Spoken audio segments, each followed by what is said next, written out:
take away the decibels, the proximity, the names on the jerseys, all that matters, the crest on the front. It's Reign, Thorns, Cascadia rivalry renewed tonight in the NWSL Fall Series.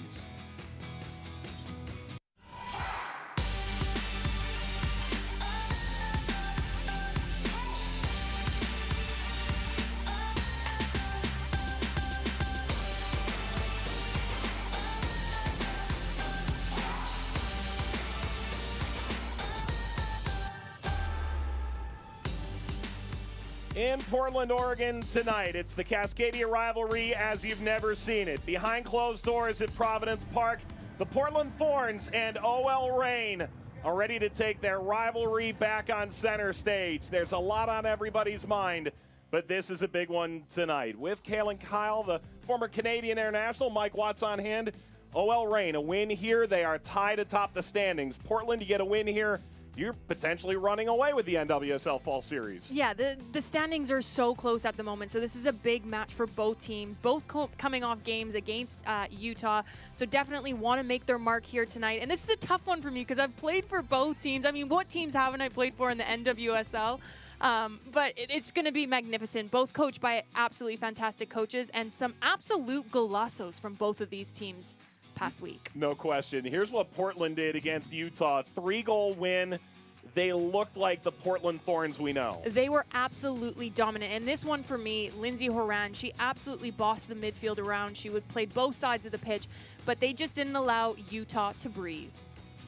Big words from Mark Parsons, positive about Lindsay Horan's ability to run the midfield.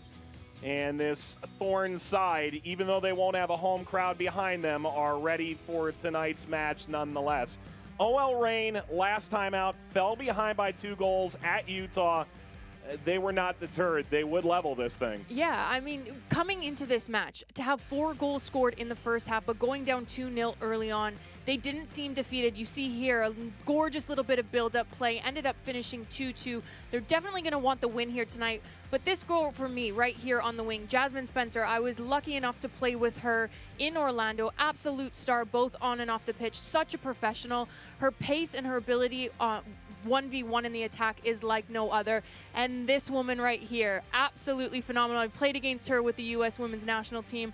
I don't think I ever had a win against the U.S. national team with Canada, but definitely a player to watch in this game. All right, here we go. There are no fans in the stands, but that's not going to stop what should be a really enlightening fixture. Only game of the night. OL Reign, Portland Thorns lineup kickoff coming up.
Welcome back to the NWSL Fall Series on Twitch. Providence Park in Portland, Oregon. It's the Thorns taking on OL Reign. And with Kaylin Kyle, Mike Watts on hand. So glad you're with us. Let's take a look at the starting lineups. We begin with the Portland Thorns. Not a lot of need to make changes after a 3-0 win. No, they were superb last game, but one big change for me. Becky Sauerbrunn slots into that center back role. Her first start for the Portland Thorns. Huge asset to this team. But Megan Klingenberg, Emily Menges, and West Hall in through that back line. And then that diamond midfield with Lindsay Horan, Rocky Rodriguez, Angela Salem, who was fantastic last game, just absolutely balling. Christine Sinclair and Charlie up top. And now let's take a look at OL Reign. This is also only one change, and that is coming into the goalkeeper position. Michelle Bedos, I was lucky enough to play with her. Vocal leader. She's going to tell you when you do something wrong. They're going to go into this 4-2-1-3 with Rosie White just almost playing as a number 10 role. Allie Long and Shirley Cruz just screening off the back four. So going to be an absolute fantastic game. Looking forward to this midfield battle between Portland and the Reign. Underway at Providence Park between Portland and OL Reign. It's the only game on this Wednesday night in the NWSL Fall Series. Allie Long in possession, and OL Reign pushing toward the final third, picked off by Horan. Sinclair for Charlie. Lucy making that corresponding run. Michelle Bedos comes out and grabs it. It's always special when these teams meet, and you've been on both sides of it. That's pretty unique. Thanks for bringing that up once again. No, I have. And these are two franchises that are so good with women's football. I mean, they treat the players like professionals both on and off the pitch. They do things right. They have great ownership. I mean, you even look at the Portland Thorns Stadium. It's absolutely fantastic. Yes, it's better with fans, but I mean, look at it even without the fans. It's absolutely superb. Mark Parsons said, once the whistle blows, you think about it a little bit less. You're just grateful to play in a venue like this, but especially when you walk out onto the field right before the game, that's when you can sense it. Something different in this 2020 that's asked such different questions of professional soccer. Good run forward here by Portland. Lucy Rodriguez kept it alive. Salem. Horan, followed by Cruz.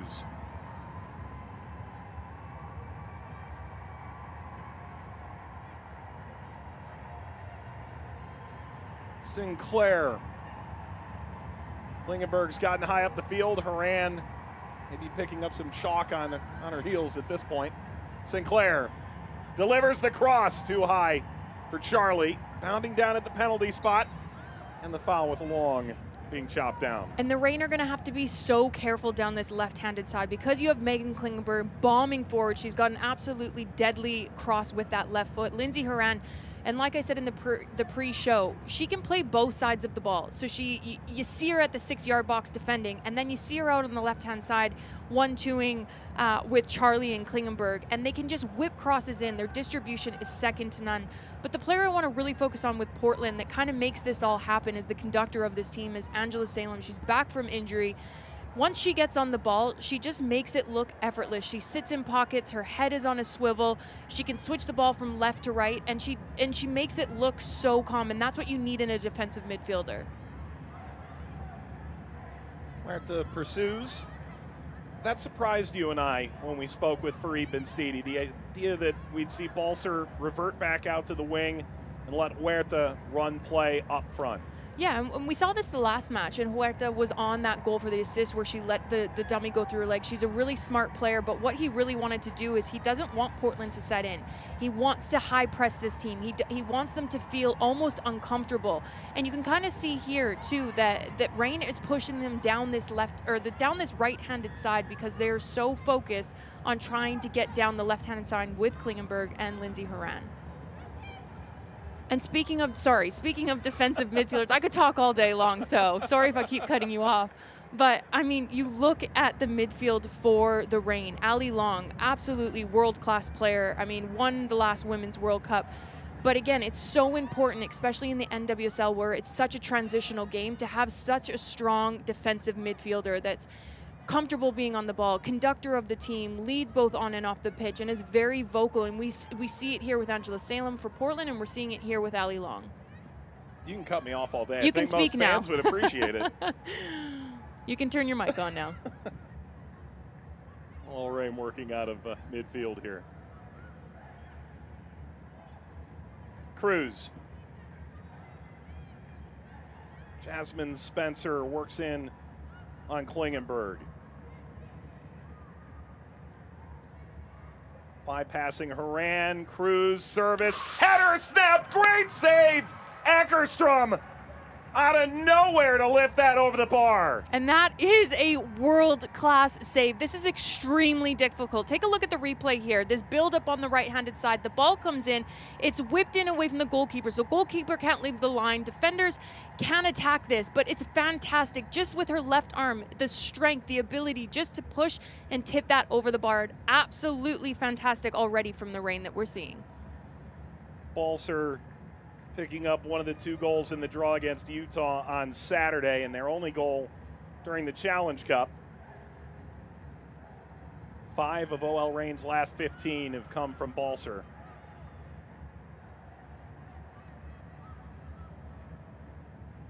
Have to be pleased if you're OL Reign at the outset. Friedman-Steedy felt maybe the energy dropped after 30 minutes. Spencer able to eventually get back to her feet. Dummied through by Long.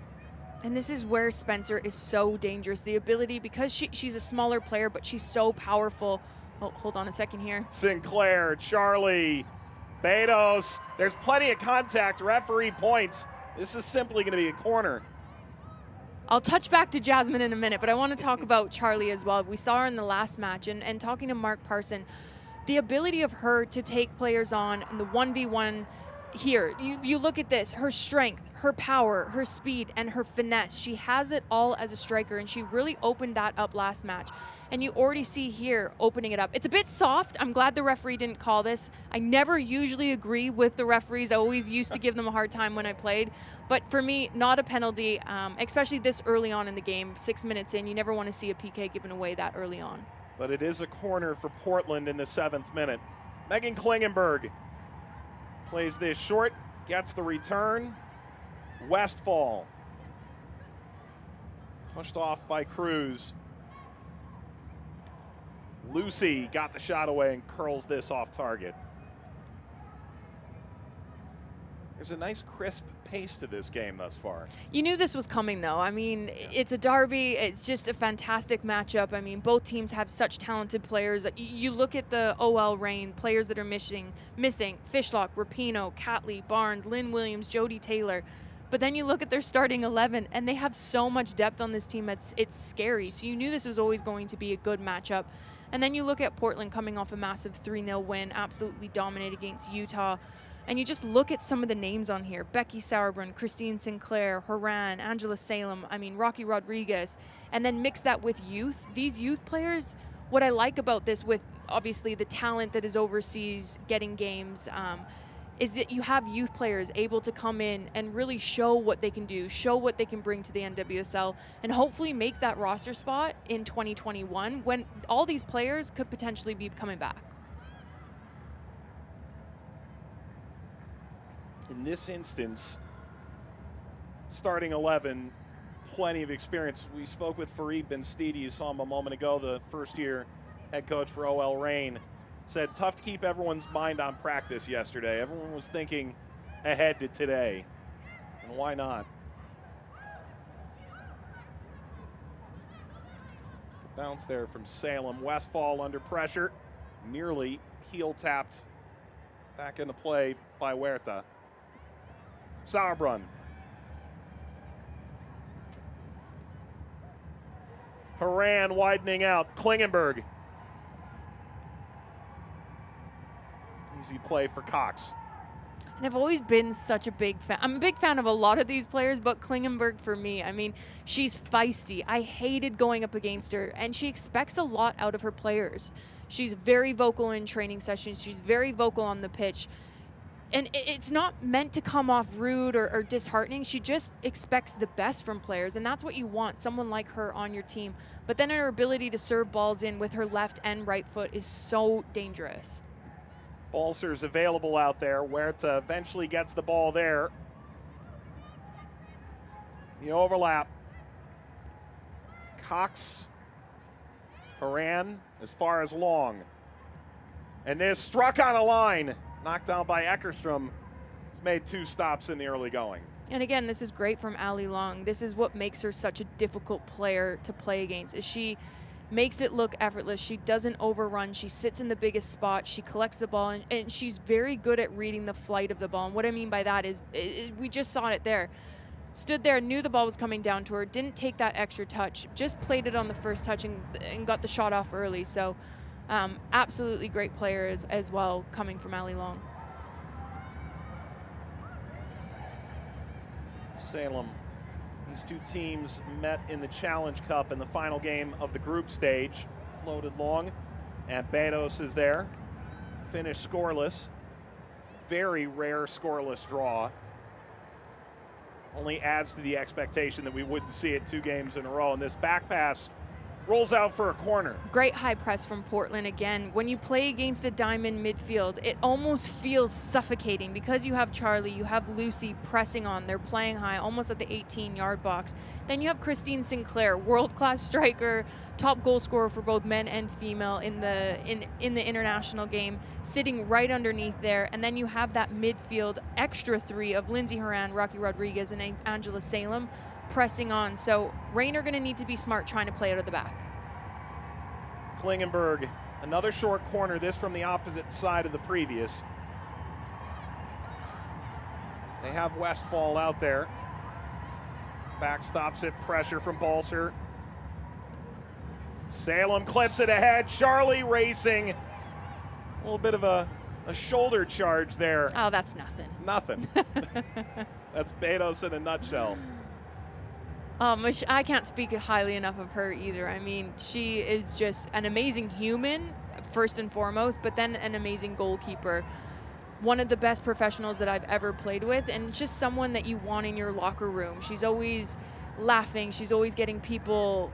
If she can just tell if you're feeling stressed. Ooh. Taken here by Spencer. Spencer rolls this in, not much to that. No, we usually don't see this from Lindsay Horan. Obviously, nothing came of it.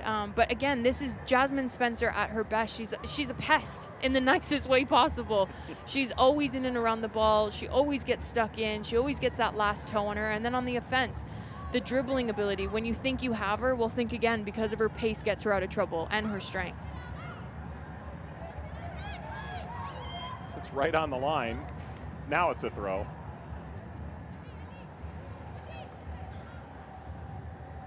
Turf plays a little differently here than it did in Utah.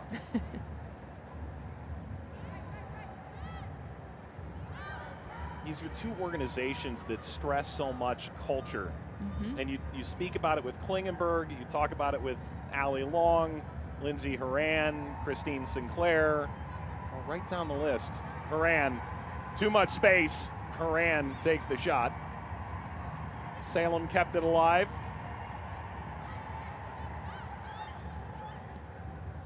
But that was the big question for Portland coming out of last season. They felt like there was a lot of baggage coming back from the international breaks for various players, and they just want to get back to the Portland Thorns culture that they feel they've cultivated over Mark Parsons' full tenure. Yeah, I mean, speaking to Mark Parson, I wish I was able to play under him. I was traded in the Alex Morgan trade to Orlando Pride. I mean, what trade wasn't I traded in? But he's just such a brilliant coach. He's got that European mindset, the tactical knowledge that players grow under him. And that's why he's excited too, that a lot of, not excited, but a lot of his internationals are gone right now, obviously playing in Europe. But he's excited for the youth to be able to learn under him and still be to learn under world-class players like we just see Christine Sinclair here, World Cup winner Lindsay Horan. It's super important because their mindset is, yes, they want to win games this year, but they're really looking forward to 2021 and building a team culture that allows them to win a championship. Klingenberg sought out Lucy that time. A lot of praise about Lucy and Charlie's ability to soften up Utah a little bit before Sophia Smith came in and scored her debut goal. Launched ahead. I'd love to see a little more of Rocky Rodriguez close to goal as well. Ball crossed. Charlie tried to steer that toward the goal.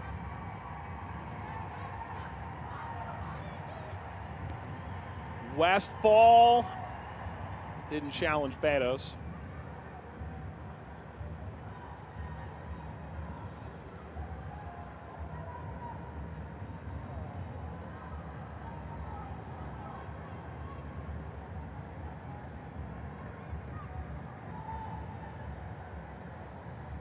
So far, Portland's had more of the ball, but you would probably argue the Reign have had the best chance, if not the best two chances thus far. Yeah, and that's why a lot of the times I hate looking at possession when a lot of coaches are focused on how many passes can we get. We need to have 75% ball possession, but sometimes it just takes good defensive mindset, a good tactical plan, and catching teams on the counterattack to get an early goal. And you see this here. Look at how the Reign are set up. They're not, you can't play anything through. The midfielder closing down. They're making it suffocating. When Ali Long steps, two are closing in behind her to make it hard for Christine Sinclair to turn and to play forward. The only real opportunities that Reign is allowing them is getting the ball switched quickly to the outside for quick and early crosses in. So far, that's meant a lot of Klingenberg on the ball for Portland and the wide area for OL Reign. They've largely relied on trying to get Cox in behind here on this left side. Oh. I'm just a big fan of her, sorry. She's such a smart footballer. Klingenberg rolls that through, and there's a hand up there from Horan. The wires were crossed. And I promised all my Canadians tuning in, I am still Canadian at heart. Yes, I've lived in the States for 7 years, but I mean, Lindsay Horan, it's tough to say anything bad about this player. I mean, she's just such a fabulous footballer. She understands the game. She reads the game so well. Her ability to put her body in front of players, to manipulate them. She's just an incredible footballer. Played 3 years under current OL Reign coach Farid Benstiti while she was playing in France at PSG. That before her NWSL MVP season a couple years ago.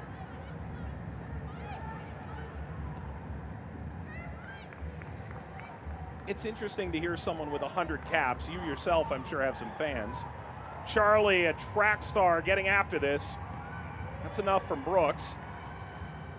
Being fans of other players in the game to the extent that you say you are. I wasn't fan of players when I played against them when I was still a player, but now watching it from the outside, obviously calling games, you have a different appreciation. I'm sure I wouldn't have been saying this about Horan playing against her back in the day. I probably would have hated it. The overlap was there. Klingenberg trying to dance around Taylor Smith. There's the whistle. Little dive motion there from Klingenberg as well. I love it. It's cheeky. She's hard on the referees like I was.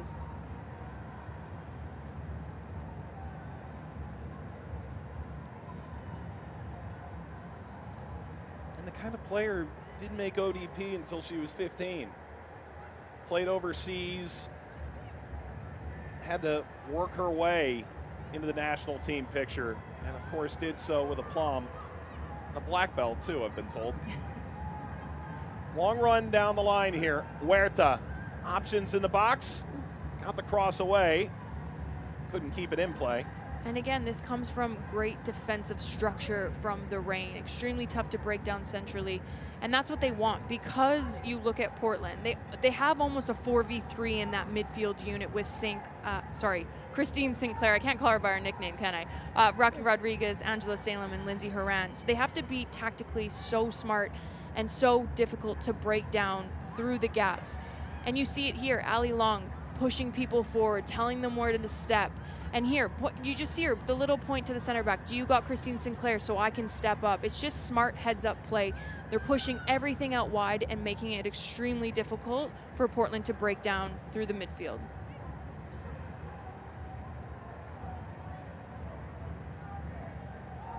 This will sprint away. We spoke a little bit about the diamond at the outset. It was a question you were interested in having answered when we spoke with the coaches in the lead up to this. The best way to attack, I mean, you're talking Salem's played 100 plus games in this league. Rocky Rodriguez, great player for Costa Rica. Haran, duh. Sinclair, all-time leading scorer. Very difficult when Sinclair drops in there to try and navigate that if you're Ali Long, I would think. Yeah, but Ali Long is such a smart footballer as well. She's extremely intelligent. And what I like about her, too, is she doesn't overwork. She gets players in the right positionings so players aren't getting sucked out. So players aren't getting bypassed. You're always seeing her here. Her head is on a swivel. She's pointing. She's conducting. She's being that vocal leader on the pitch. And making Portland make mistakes like this, trying to force passes through the midfield. So, I mean, you can talk about possession all day long and how Portland is over-possessing at the moment, but both teams playing fantastic right now. And once the game opens up and once the spaces start to show, it'll show the true colors of how the Reign deal with this midfield four. 20 minutes gone in Portland. OL Reign, Portland Thorns, Cascadia rivalry, second time in 2020. They'll play again in the state of Washington. 4 games per team in this fall series, 2 home, 2 road. These two sides in a group with Utah Royals FC.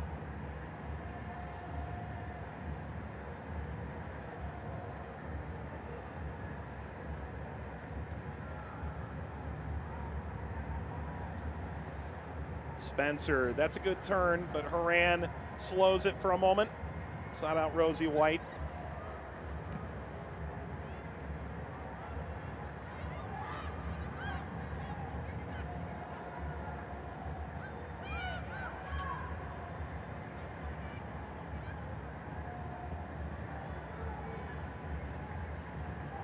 Good switch from Long. Flighted diagonal as far as Cox. White was sprinting through. Huerta dishes this off, and Klingenberg with her knees knocks this away with Spencer approaching the back post. Yeah, and this is great bit of football on both sides, but Huerta getting her head up, seeing Jasmine Spencer running at that back post. Again, here, being patient, but whipping that ball in. And again, it's a good heads-up play by Klingenberg, and this is why, again, I'm speaking so highly of her, because instead of putting your foot through that and maybe taking a ricochet and going on net, she just needs this one out of play. Yes, it's a set-piece opportunity for the Reign, but again, both good heads-up plays on both ends of the pitch.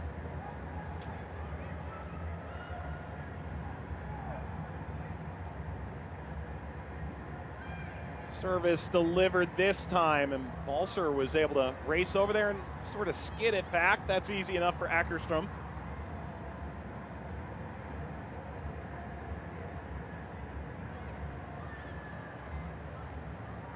It's worth noting both these teams did announce who they're playing for the trophy at the end of this. The team with the most points will win the Verizon Community Shield. OL Reign announced they'll play on behalf of the Black Future Co-op Fund. In addition to the funds committed by Verizon, it's a $25,000 grant for the champion, $15,000 to second place, $10,000 to third place. The OL Reign ownership group announced that they're going to be making a minimum donation of $15,000 to the Black Future Co-op Fund as well. It was launched back in June to address the systemic racism and wealth inequality that has disproportionately affected the black community for generations. Portland Thorns, on the other hand, announced yesterday they'll be playing for Mimi's Fresh Teas. Great story about that on the team website, why it matters so much. Spencer, that's floated over.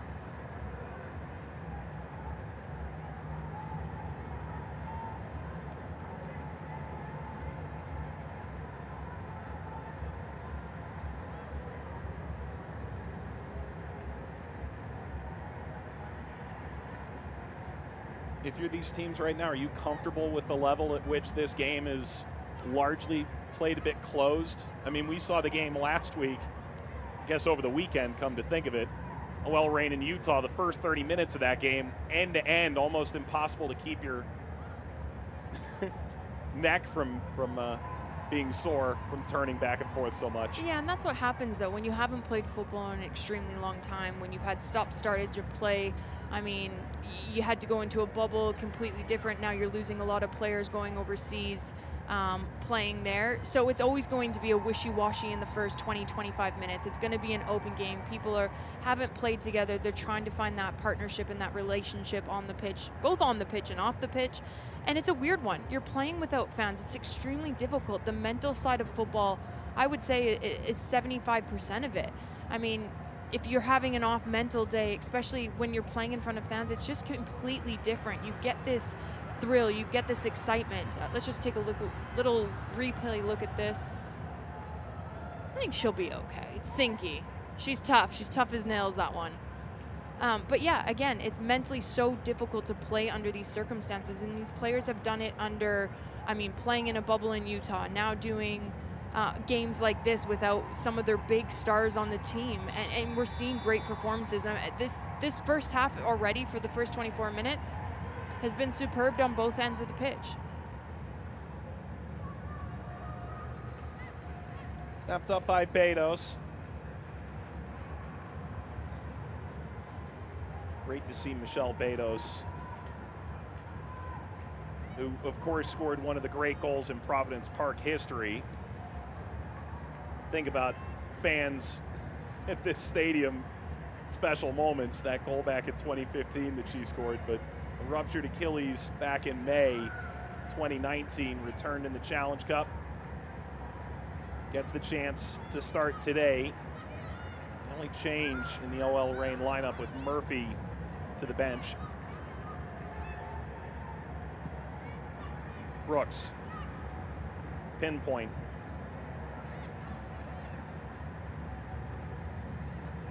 Huerta running in there. Cox got a piece. And this away. Dangerous moment there in the back.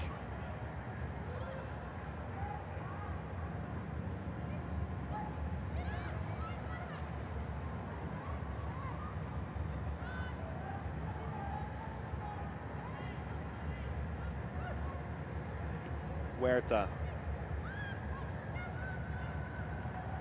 And this is exactly how you beat a diamond midfield. You look at the Reign right now, the quick switch of play, finding your midfielders or your second center back, finding your fullback getting high up the pitch. You look at Stephanie Cox pushing on here as almost a winger. This is how you break down a midfield. Use the width, use the space, but you have to play quick. And they have two midfielders to do it within Ali Long and Shirley Cruz with their distribution. Simone Charlie tossed down by McNabb.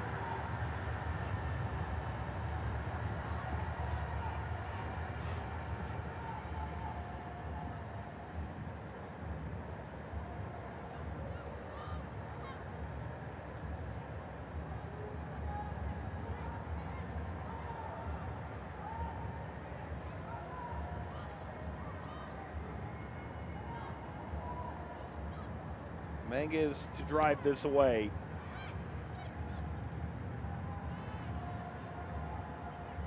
Spencer further. Klingenberg cleans it up. Becky Sauerbrunn.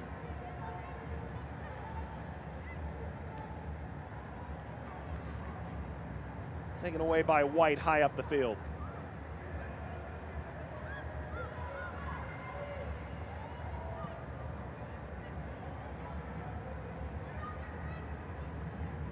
Long settles. There's Westfall.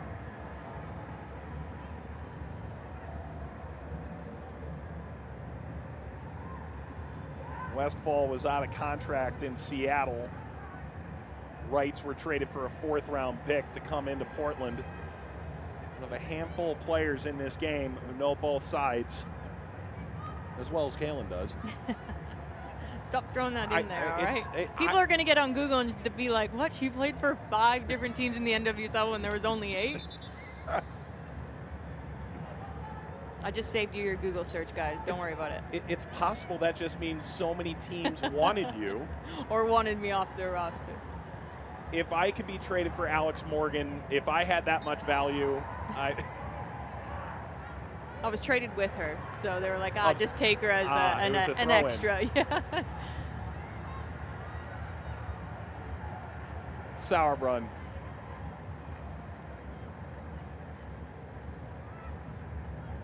Moran. It's a patient Portland side.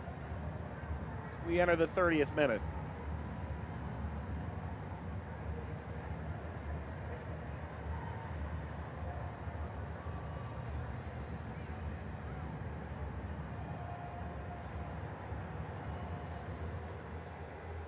Find that wide space, ball toward Charlie, leaps up for it. Clearance, didn't get all of that, Lucy. And one thing it was really interesting speaking to Mark Parson earlier this week was that tactically, I asked him, are you guys going to come out the same against this Reign team as you did against Utah? And he says, yes, we don't want to change the tactics to adapt to other teams. We want to change phases of our play, but we want to keep the same blueprint of their team. We have the players to do it. We want to make it extremely difficult for teams to play us. So you see it here. The Reign defensively are extremely tough to break down. And then on the offense, it's almost that suffocating press with their front three and Rosie White. And then Ali Long just sitting in there and cleaning up the mess. So Portland, they're still being patient though. They're not trying to force anything. They don't look panicked. They're still trying to probe and pride to break down this Reign team. So you will see in the second half, once the game starts to open up, heavy legs, players are tired, as it's only their second game back. And with Reign playing on the weekend, it's a quick recovery time. You'll start to see more opportunities on net, but both teams, I'd love to see them be a little bit more clinical in the final third, a little bit too forced on both ends, forced crosses, forced shots, forced passes, but that comes again with just trying to play with new personnel on the team. And the interesting thing going into the Utah game, with the change in coaching staff, there isn't a book on Amy Lepelbit's tactical opinions yet. So that was the first time they got a chance to see, is it a 3-5-2? Is it going to be a 4-3-3, which is what it ultimately ended up being. But because Portland doesn't necessarily change based on those things, this cross flies out.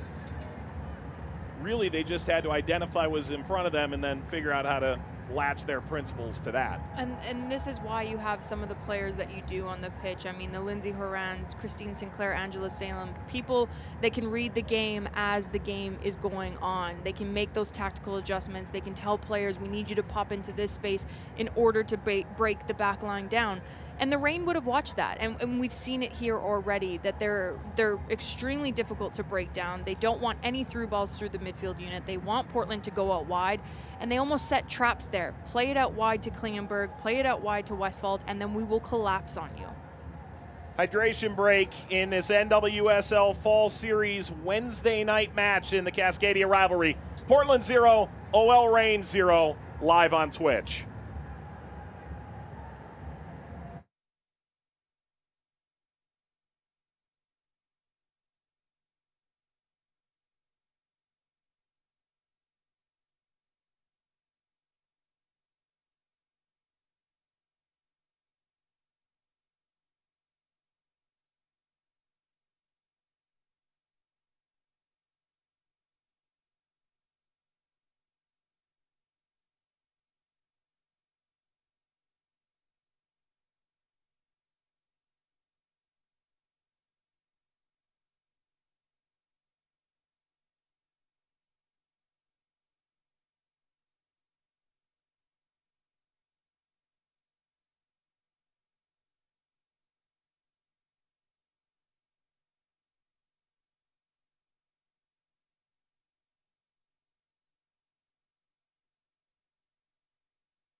Welcome back, everybody. Hydration break completed in this NWSL Fall Series match. Portland and OL Reign from Oregon. Want to make sure fans know OL Reign is teamed up with Boeing to offer full scholarships to 2 girls of color in the OL Reign Academy. A group of OL Reign players, including Danny Weatherholt and Jasmine Spencer, will be judging essays written by applicants. Winners going to be announced on the broadcast of OL Reign's October 17th match against Utah Royals FC on CBS All Access. Best of luck to all the applicants, and I think I speak for everybody. The more we can make soccer at the very grassroots level more inclusive, the better off the game and society, I think, as well, will be. Mike Watts, Kalen Kyle, glad to have you aboard. Former Canadian international, knows this rivalry all too well. Here's Portland into the final third. That's excellent. Simone Charlie, this whistles across. How about Becky Sauerbrunn was the trailing run? Becky Sauerbrunn started this all. She broke out of the back, broke up the play, found Christine Sinclair, had a little 1-2 there. I would have loved to have seen Charlie square this one back across for Sauerbrunn that was driving on into the 6-yard box. But again, Charlie, to have that confidence to beat players 1v1 and have the opportunity to take a shot on net, you can't falter for that for a youth player to want, or a younger player, sorry, not a youth player, a younger player to want to do something like that. But again, when you have Becky Sauerbrunn bombing on into the 6-yard box, put the ball across. Yellow card here to Klingenberg, who's pleading her case. Love this from Klingenberg. What? Not me. No such thing as a free lunch for a referee in this. Now imagine 25,000 people voicing their opinion on that. Have a look here at how she picked up the card. Ooh. Yeah. I love Klingenberg, but yeah, for me, she didn't get ball. Maybe a bit harsh for a yellow, but definitely a foul. But the right call. I hate agreeing with referees and going against players. Sorry to all the refs that ever had to ref me in my playing days. He was definitely one of them. I've gotten a few yellows off him. Mark Parsons isn't arguing the case. I think in this instance definitely got it right. I think when Kling sees this one back, she's going to agree with it. But again, Jasmine Spencer, she's tough as nails, this girl. Spencer back up here, torn ACL in week 1 of last year, 26 minutes. But Flacco Ananovsky really felt like the environment, OL Reign, was helping her develop. They really liked what they were getting out of her. Well, those arms extended. Rocky Rodriguez looking for somewhere to go.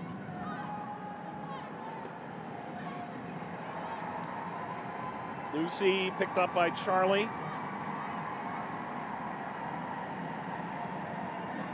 Moran falls. Offside flag was up.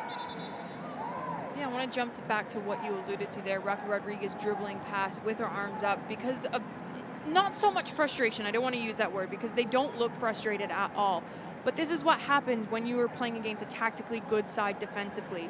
There was no options for where they want to play. They want to play central. They want to find Christine Sinclair. They want to find Charlie popping off the front. They want to find Lucy trying to get in behind, but they don't have those options. So Portland, they're going to need their fullbacks to get a little bit more involved. Obviously, Klingenberg on that left-hand side, she's always involved, but I'd love to see Westball just bomb on a little bit earlier.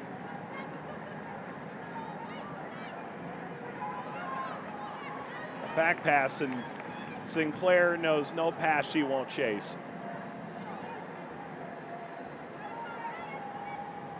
That one I can admit, I was a fan of hers when I was little. I had posters of her on my wall, which is so embarrassing now that we're friends.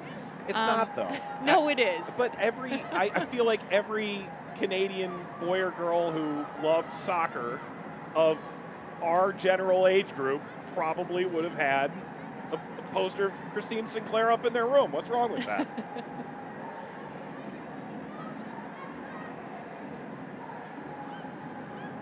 And again, I love this from Reign. They know that Angela Salem is the conductor there. She loves getting on the ball. She loves the switch of play, and we saw that against Utah, switching it left to right, hitting those big diags. So it's either Ali Long stepping up, you have Huerta either dropping back. That communication between the two has been fantastic, and she hasn't seen a lot of the ball in this first half.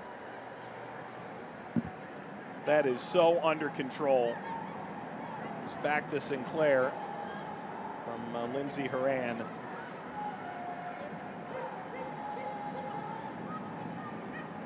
Thorns haven't scored against OL Reign going back to a 2-1 win in September of 2018.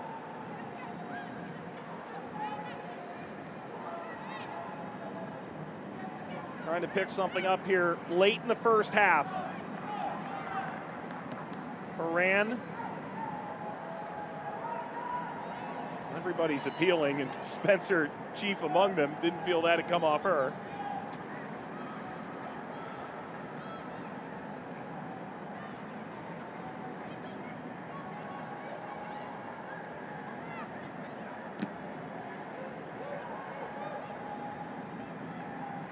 Spencer, here's the grittiness, battle readiness. Megan Klingenberg at work again.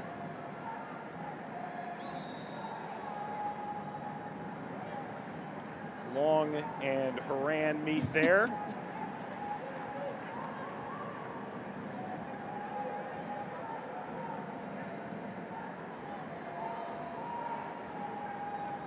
Mentioned Horan played for Philippe Benstiti. Benstiti wanted Allie Long at PSG at that time as well. Ooh, I'm not sure about this, by the way. She does get the ball here. I'm going to go against the ref on this one with the wrong call, but look out. Horan cuts that back. Sinclair! Christine Sinclair! The Thorns talisman once more. 1-0 Portland. And again, this is just Portland. Not that they were struggling by any means, but they weren't able to play through this midfield unit. But my key word here is the patience of this team. They have the caliber, they have the goal scorers, they have people that can live on the ball, break the play down. But again, Megan Klingenberg and Lindsay Horan doing absolute damage down that left-hand side again this second week. And Christine Sinclair makes no mistakes, slots this one home. And again, she's in the right spot at the right time. A lot of people saying, oh, she's aging, she can't get behind this back line. I can't say the word on air, but she's so intelligent. She can get in behind. She sits in the biggest spaces. She can pop off that back line, and she still is one of the best goal scorers there is to date. This is a PG Twitch stream. Sorry. You know that, yes. I don't want to get fired on my second week here. Sinclair passing Abby Wabach back in January for the international goal scoring title. 5 World Cups, and, well, not all of Portland can gather together. That smoke, perfect encapsulation. That'll cover this stadium in that red tint.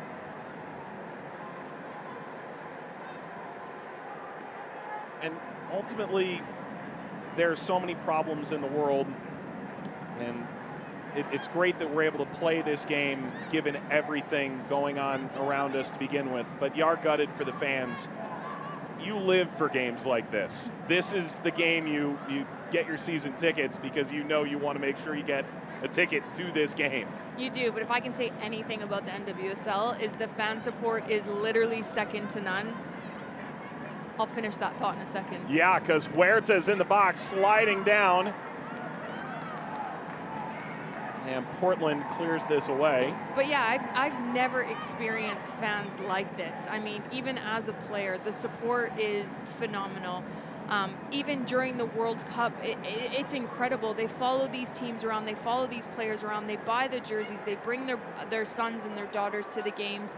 And one thing that stuck out to me was the last World Cup I played in 2015. When we were walking out into stadiums, it was fans from the NWSL that were driving to Canada, driving to Vancouver to support, wearing female soccer jerseys instead of NHL hockey jerseys or NFL jerseys. They were in US jerseys, they were in Canadian jerseys, and that is just so special, and that's what makes these NWSL fans incredible.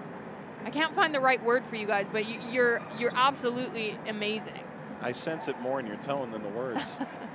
Cross here. That's easy enough for Portland to clear on the first try.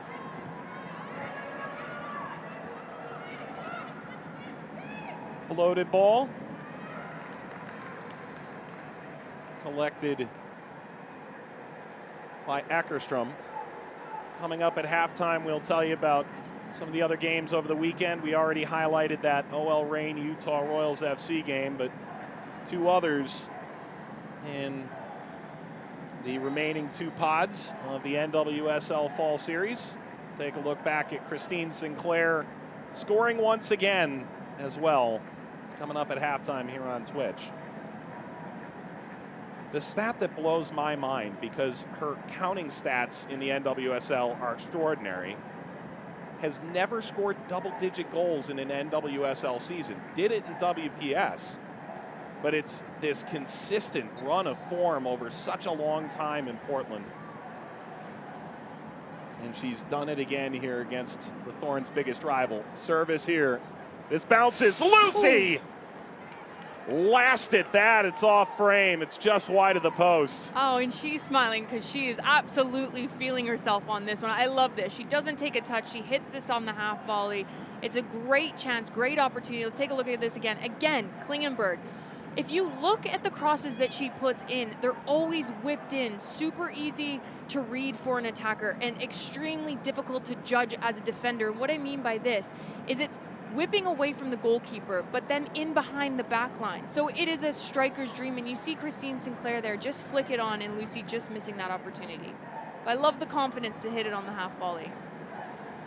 If there's one thing you know about her time in college at Princeton, the coaching staff would say she never lacked in confidence. Two-time Ivy League Player of the Year. 3 added minutes, first half stoppage time. Portland is on the front foot. And it's since that goal, but what's changed for me is the rotation of that midfield. You see Rodriguez getting on it, Angela Salem pushing forward. Service again, coming out Betos, didn't necessarily claim it. They did get it away. But that's what happens when you're struggling playing through the midfield, when you're playing a diamond shape. You need the rotation of the midfielders. You need your defensive mid to roll out wide so your side point of your diamond can roll in and pick it up. And that's what we saw against Utah. They were always on rotation. They were a little bit more structured starting this game off, which I completely understand because you are playing against the rain. It's a huge game. Not saying that Utah wasn't a big game, but now we're starting to see that rotation. We're starting to see the confidence. We're starting to see Christine Sinclair break that back line. Angela Salem starting to roll a little bit out wide. Lindsay Horan and Megan Klingenberg starting to connect a little bit more down that left-hand side. Sauerbrunn.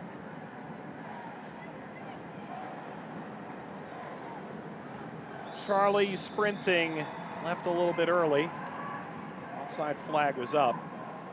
We do expect Becky Sauerbrunn to go about 45 minutes, may just inch into the second half.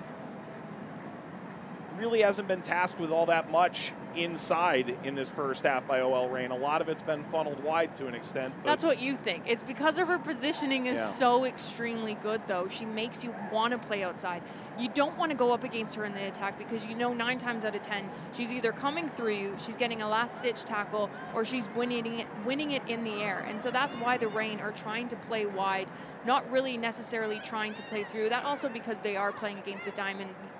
The places you want to attack when you do play against a tight diamond midfielders is on the widths, but that's what happens when you play against a World Cup winner, Olympic medalist. You want to keep the ball away from her as long as possible. So, we're probably only going to see her go 45, maybe 50 minutes, but you'd love to see her go the full 90 because she's just a joy to watch.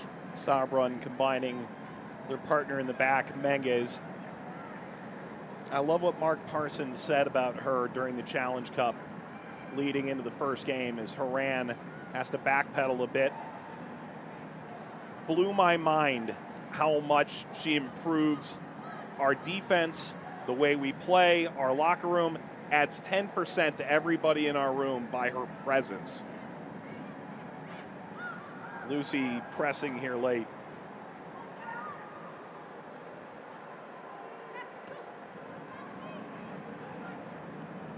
Lucy setting up Sinclair. Tips this through. Charlie has to circle around. Simone Charlie goes down, edge of the penalty area, pointing to the spot. And Portland Thorns could double their advantage, and we are just past the 3 minutes. And I hate to say it, but this is the right call. I want to take a look at the replay before I go 100% on the right call. So let's just take a look at here. Yeah, 100%. I mean, but this is what Charlie brings to this team. Her pace, her ability, her 1v1 tacking ability. You don't know if she's going left, you don't know if she's going right. She makes it extremely difficult to do. And again, you jump in when you're in and around the box. She's not in a dangerous position, so there's no reason to put a tackle in like that. Keep pushing her back, and allow numbers to get behind you defensively. Because you don't want to see this. You don't want to see Christine Sinclair from the penalty spot, and I hope I didn't jinx it. Sinclair looking for her first multi-goal game in the league since April 20th, 2019, a hat trick. Sinclair for her second, sends Betos the wrong way. The Thorns lead by 2. The final stroke before halftime. And I mean, it's a clinical finish, and this is what you want. You want someone like a Christine Sinclair. And you look at Michelle Betos shaking her head. It's tough because Christine Sinclair, you can study, you can watch her all day long, but you genuinely don't know if she's going left or she's going right because she can finish on both sides from the spot. We've seen her do it numerous times in different events, at World Cups, Olympics, league play, and again, Michelle Betos would have watched game film on her, and unfortunately, again, it's a guessing game for a goalkeeper. We've reached halftime, 2-0 to Portland. Overarching thoughts? It's a good game so far. It's an unlucky scoreline. You never want to see a penalty given away right going into halftime because Reign haven't been playing bad football. The first goal that they gave up, obviously defensive breakdown down that right-hand side, and then just unlucky in the box. So Sinclair heads into the dressing room with a couple goals. This one in the run of play would add another, about 8 feet to the right. 2-0 Portland over OL Reign at halftime. Take a look at games from around the league from the weekend. When we return, you're watching the Fall Series on Twitch.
Welcome back, everybody, to the NWSL Fall Series live on Twitch. Portland and OL Reign at halftime. Mike Watts, Kalen Kyle back with you.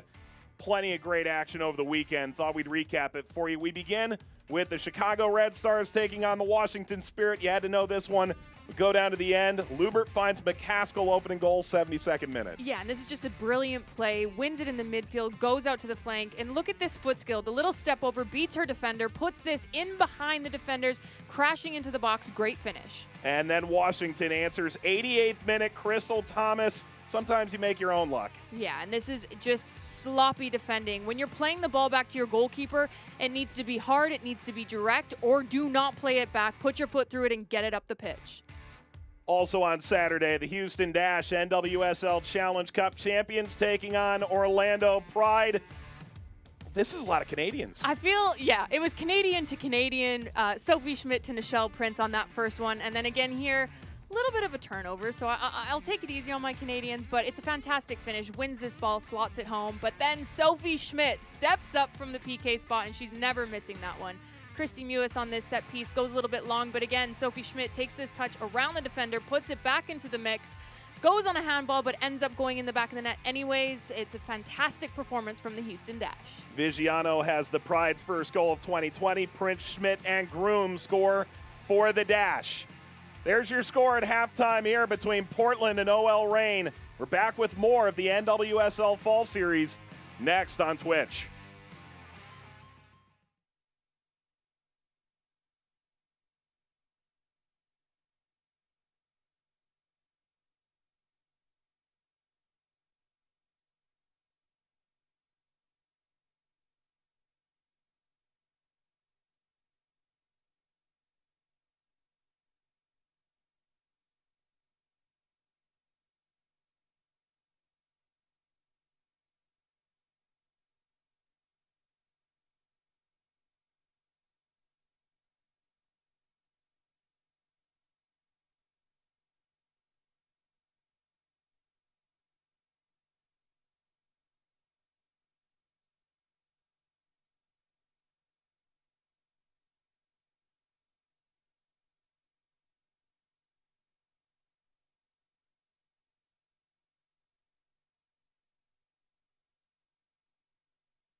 Welcome back, everybody. That is what a history of success looks like up in the rafters. Shields and NWSL championships hoping to grab a community shield with Kalen Kyle, Mike Watts, 2-0 to Portland over OL Reign at the half. There was some history made last time OL Reign took the field. Gabrielle Union's tweeting about it. Great tweet from Billie Jean King as well. Hashtag Trailblazer. You have to see it to be it. The first Native American to ever play in the NWSL. Hopefully not the last either. Really special moment when she came on. Yeah, it definitely won't be the last, but this is what I love to see. Women breaking down barriers and women supporting women. And you have someone like Gabrielle Union posting about this. You see the LA expansion team with women owners. I mean, this is what we want to see moving forward. We want to see women involved. We want to see women supporting women. And we want to see more women soccer players like this breaking down those barriers. By the way, there's a great article in the Navajo Times explaining a little bit of her backstory. It's worth going to look up for Madison Hammond. Let's remind you what the fall series looks like here. Everybody's playing 3 regionalized pods. These 2 teams will see each other again. They will each play Utah again, and they're after that Verizon Community Shield. They're playing for their community. They're playing knowing there's an expansion draft coming. They're playing for their team. They're playing for roster spots of 2021. Let's just be completely honest. Loads of players over in Europe, so great opportunity for these young players. Here's what's coming up on the weekend. Rio Tinto Stadium featuring Portland and Utah, the rematch there. Sky Blue taking on Washington, who have a real flair for the dramatic. We've figured out Houston, North Carolina. Which one are you most excited to watch? All of them. I just love watching this league. I think it's great. You never really know who's going to win on the date. It totally just depends who's hungrier. And I'm looking forward to actually this Utah-Portland rematch because Utah really, really struggled against Portland, and I think they have more to offer than what we had seen.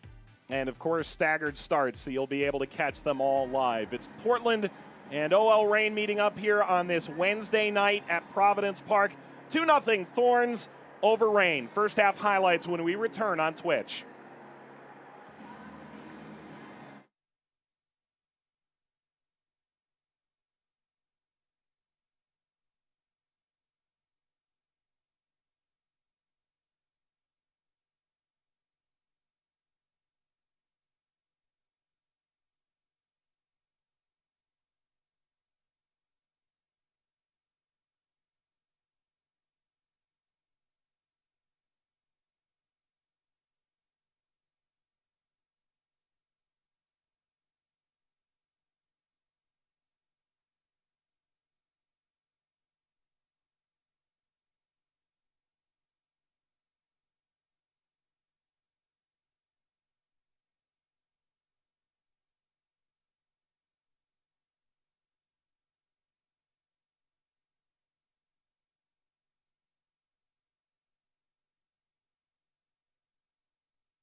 Welcome back, everybody. Wednesday night, NWSL After Dark.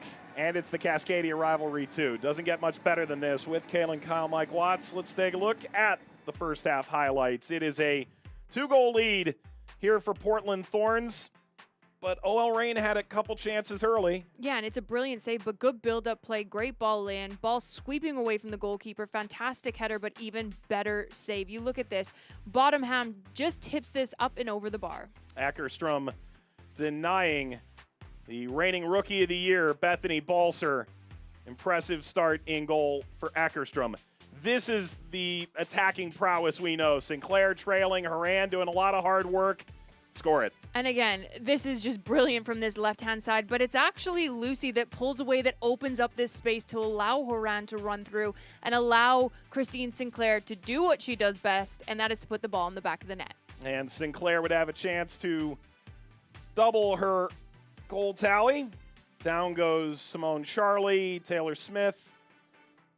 Yeah, and Taylor Smith here is just sloppy defending. She's not in a goal-scoring ability here. Her back's turned away, but again, Christine Sinclair steps up, slots this one home. Again, another superb finish from Christine Sinclair. And she is now 9 for 10 all-time in all NWSL competitions from the penalty spot. It's her first since August of 2019 against Sky Blue, and I'm reminded by our statistician, Jen Cooper, Kalen was 3 for 3 from the spot for OL Reign back in 2013. Someone just tweeted at me to stop talking about myself in my playing career, so I will, but I am going to gloat about that, okay? 3 for 3, that's not bad. There's a lot of armchair psychology you start to get into as a goalkeeper and a goal scorer in those moments. Hubley comes on. Becky Sauerbrunn, as we expected, comes out. Yeah, and again, Hubley, she's been fantastic as a center back. The last game versus Utah, she obviously started that match alongside Menges, but she was great. She was able to read the play. Her partnership was good. Her positioning was good. Obviously, Sauerbrunn is just that world-class player, but to have someone like Hubley to be able to start matches, to be able to come on for 45 and make an impact and be defensively sound, it's a great asset that Mark Parson has on the team. Morgan Weaver, Sophia Smith are both available off the bench, perhaps most notably for Portland, the number 1 and number 2 picks in the NWSL college draft in 2020. So when we see them come in remains a bit of a mystery. Of course, that sub does not use a window, so 1 sub of their 5 used. They still have 3 windows available.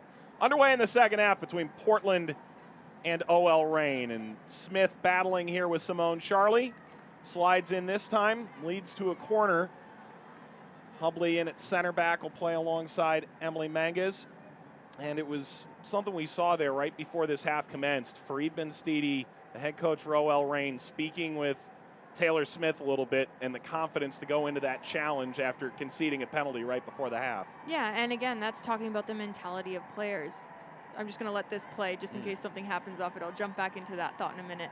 Klingenberg. Ball flicked back toward the net. That's Hubley coming right in and trying to make a real impact. And she is. Look at her smiling here. This is what you want with a player coming off the bench, to have that confidence. But going back to Taylor Smith, to have a coach come over to you to be like, it's okay, get stuck into a tackle. You know, it was your fault, but it wasn't your fault. Things like this happen in football, and this is what makes football one of the best sports in the world. But that's what you want from a head coach. You want someone to instill confidence into these players, to not go into this second half and feel as if they have the weight of the world on their shoulders. You want them to play free. You want them to forget about that. But again, it comes down to mindset. So it's great to see a head coach do that. You see Mark Parson do it on the sideline all the time. So these are the type of coaches that you want in the NWSL. You want to see them pushing their top players to be better, but you also want to see them instill confidence in youth players coming through the systems. Over the course of these last few months since these teams last met at the Challenge Cup, Mark Parsons spoke to us a bit about it. So much has gone on, everybody affected, everybody has handled it differently. He said he in particular he views himself a really positive person. Long dealing here with Klingenberg. Klingenberg commits the foul, but it was maybe the last indoor practice as the wildfires were really still raging in the Portland area, where he really felt that he struggled. He mentally struggled in that moment. But these two coaches speak so often about positivity being a focal point of how they want to coach and how they want to build a culture. Yeah, and the key word for me is culture, of what you just said. You want a team with a good culture, a good base, players supporting players, players pushing players, players wanting the best of the players, and that's why I love having someone like a Klingenberg that's demanding vocal leader on and off the pitch. Someone like a Michelle Betos, a perfect pro, a Jasmine Spencer that would do anything to win. Doesn't matter if she's starting or she's coming off the bench. She's just a positive impact. And then you have world-class players like Christine Sinclair, like Becky Sauerbrunn, like Ali Long, that just add that leadership qualities that you want on the pitch. Ali Long just went about 25 seconds carrying her shin guard around. Finally got a chance to handle that. Mark Parsons, it's hard to call him one of the elder statesmen of this league at this point. Has been around it the entire time. But still really young to be a first-team head coach of a team of this caliber. Has been undeterred by that over the course of his career. Fareed Ben-Stidi, well-traveled the international and domestic levels overseas. Toward Charlie.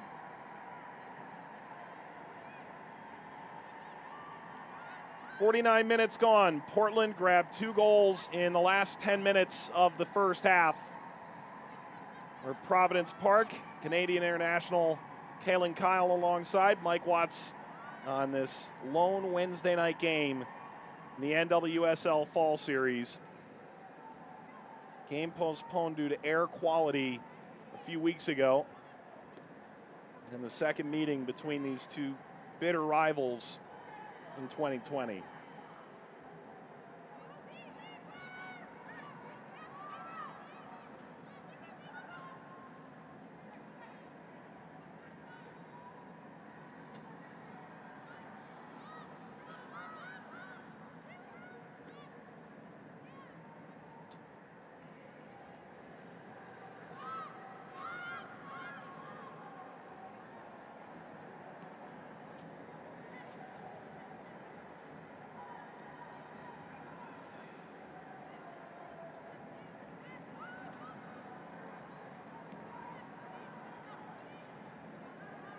Simplified possession here for Portland. Well, Rain on the wrong end of 2 quick goals early in the first half at Utah, and we're able to respond. Right now, Portland has all of the ball. Well, Rain swarmed here when they finally do get it, and Long commits the foul. Free kick, Portland, about 30-35 yards off goal. Yeah, and Rain just need to come out in the second half. The first 10-15 minutes, just settle down. The scoreline doesn't show how the first half went for me at all. I mean, obviously the late PK, the first goal was well given. The build-up play down that left-hand side with Lindsay Horan and Megan Klingenberg, and the fantastic finish by Christine Sinclair. But again, drawing a penalty late going into the second half, it kind of takes that wind out of your sail a little bit. So it's going to be so important for the Reign just to get back on defensive mindset first and foremost. Be extremely tough to break down defensively. Don't give anything sloppy like we've just seen here in and around the box, because they have goal scorers on this Portland team that can hit the ball from absolutely anywhere, whether you're whizzing it on target, putting it in behind this wall for prolific goal scorers of Christine Sinclair. I mean, Lindsay Horan and Charlie. There is Sinclair, and away from her, that was off the training ground a little bit. Salem set up Klingenberg. And Jasmine Spencer galloping out in front. Taylor Smith, those two covering about the same space. Balser, and now Jasmine Spencer.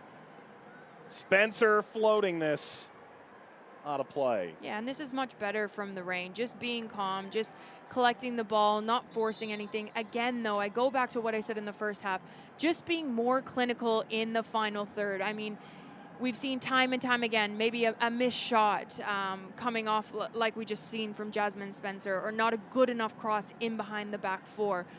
They're doing fantastic getting the ball into those attacking spaces. Now can they just progress that a little bit more? And we're seeing here we're seeing Sophia Smith coming into this match.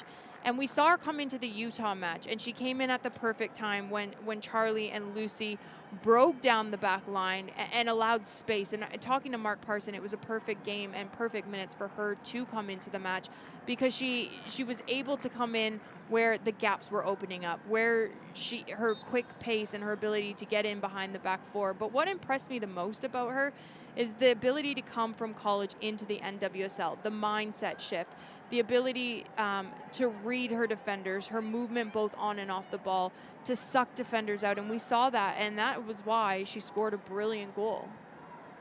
Replaces Tyler Lucy here, the first overall pick in the NWSL draft out of Stanford. And Pogarsh came on for Westfall. It's Smith leading this forward. Smith again!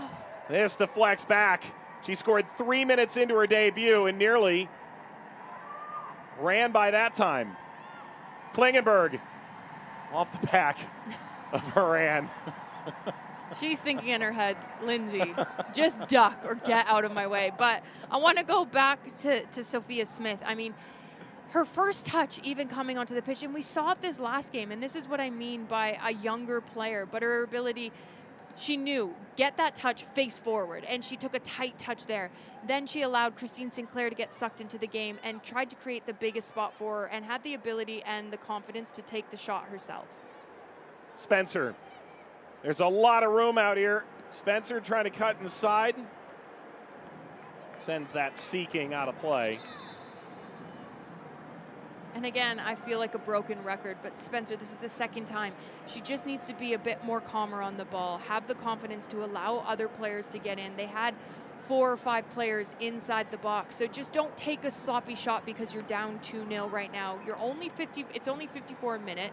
Loads of time to get some goals back. A 2-0 scoreline is the most difficult to defend at the moment for Portland. So again, just be a little bit more patient in that final third for the Reign. Balser pressuring Klingenberg. Bailed out. Earlier was Klingenberg showing the dive signal. This time around it's Spencer.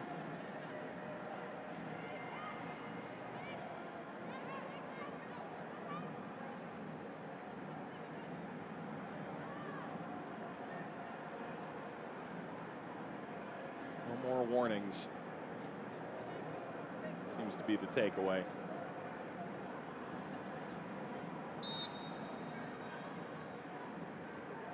Farhad Dagko, referee for this affair.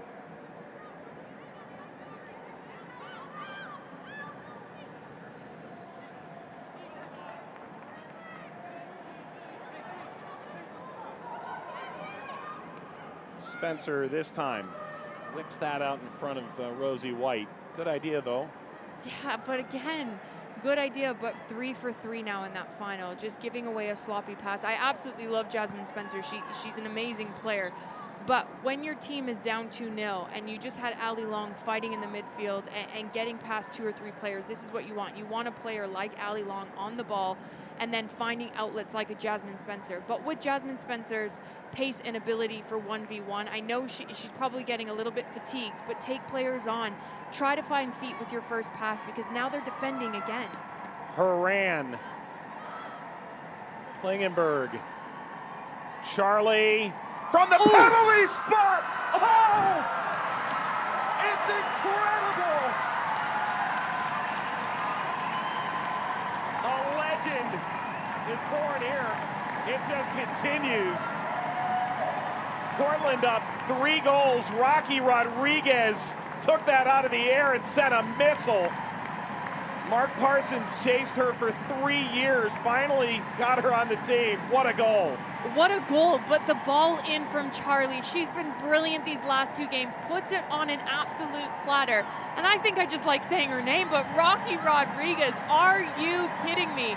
The ability to just pop away from those 2 center backs, stay in the biggest space, and then not take a touch on this. Hit it first time with the left foot at half volley and put this one in the back of the net. This 100% has to be goal of the week. I'm calling it now, everyone tuning in. We've got a long way to go. But you're probably right. You could be right. We'll see. I'm never wrong. Just ask my husband. Picked up a big win tonight.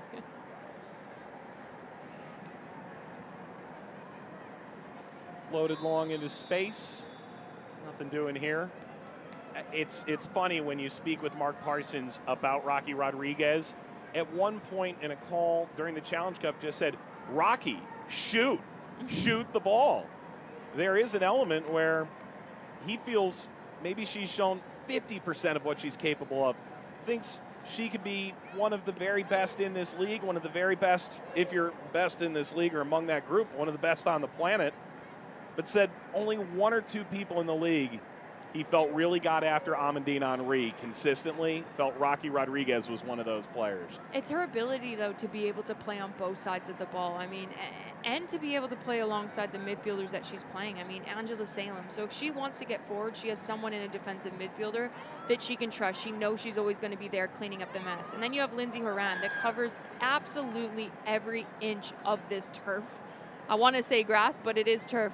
But she's all over the pitch. And then Christine Sinclair, I mean, she's just that presence. So Rocky Rodriguez is only going to get better within this midfield unit. But a goal like that, I mean, that is absolutely class. Herman Trophy winner, first goal in a World Cup for Costa Rica.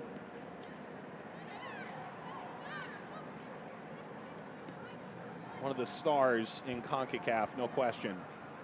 The attack is on here for OL Reign. Allie Long sizing this up. Spencer, there's room out here. Spencer right at goal.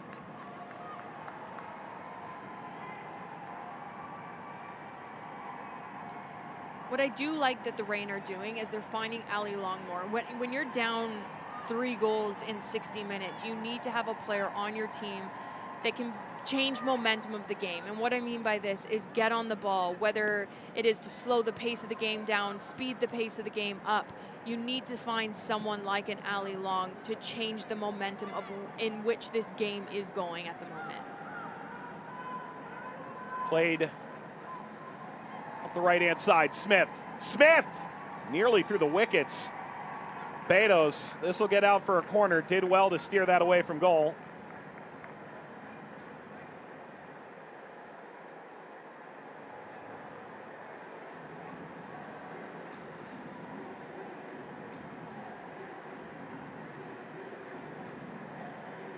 Betos was the goalkeeper of the year back in 2015 in Portland. Now going to face another Thorns corner. This time Klingenberg work off that far side. I don't know if I've mentioned, but Klingenberg's distribution is second to none. Right foot, left foot, this girl can do it all. Smith is showing. Klingenberg.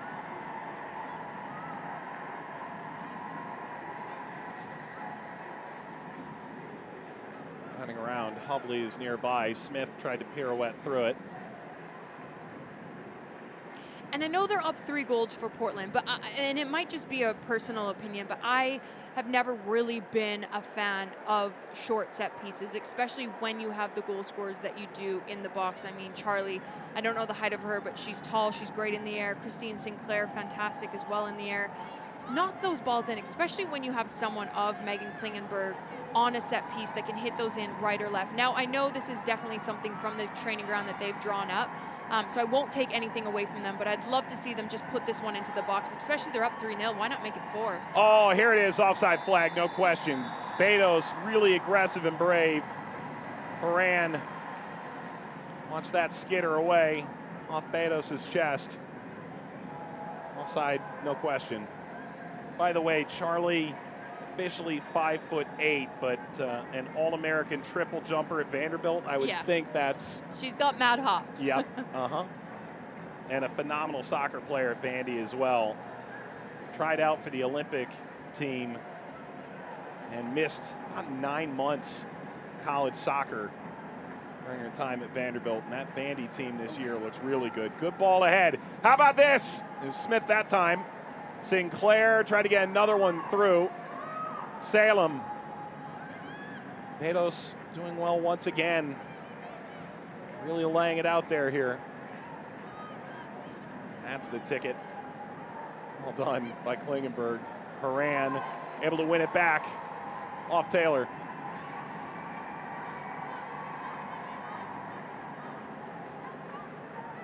Spencer bypassing one, couldn't get by the center back, Hubley. And again, I talked about this when Hubley came into the match and what she can add to this team. I mean, when you're playing, I don't want to say underneath because she did a great job last week versus Utah starting that match, but when you have someone ahead of you like a Becky Sauerbrunn, but to be able to have the mentality to always be ready, whether it is to start, whether it's to come in on 45, and we saw the early opportunity of her getting into the box and the smile on her face. Those, for me, are players that you want on your team. You want players that you know always have your back. Yeah, they're unhappy maybe that they're not starting, but they would never show it. Now, speaking of someone that can add to this team, Danny Weatherholt. I played with her in Orlando.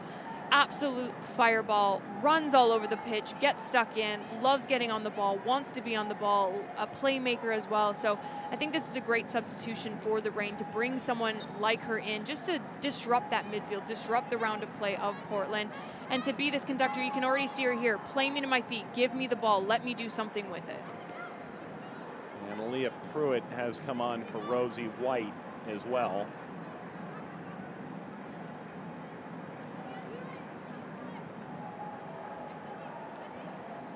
And Allie Long's day is done. I'm a bit shocked with that substitution, if I'm being completely honest. Subbing someone like Allie Long off that can change the rhythm of the game, can change momentum. Huerta, this'll fall, Spencer, oh, good save. Eckerstrom pushes that away. Commentators curse as they just had a great build-up play. But no, when you have someone like an Allie Long on the pitch, you want her to play the full 90. You want her to go the full 90. She's got the experience. She's got the ability to change games. But again, this is why I'm not a coach, and I'd never be a coach. So I don't have to make these tough decisions. I just have to call them. Well, you think ahead. Oftentimes, you really do have to think about the grander scheme. Utah will take on Portland on Saturday on CBS Sports Network.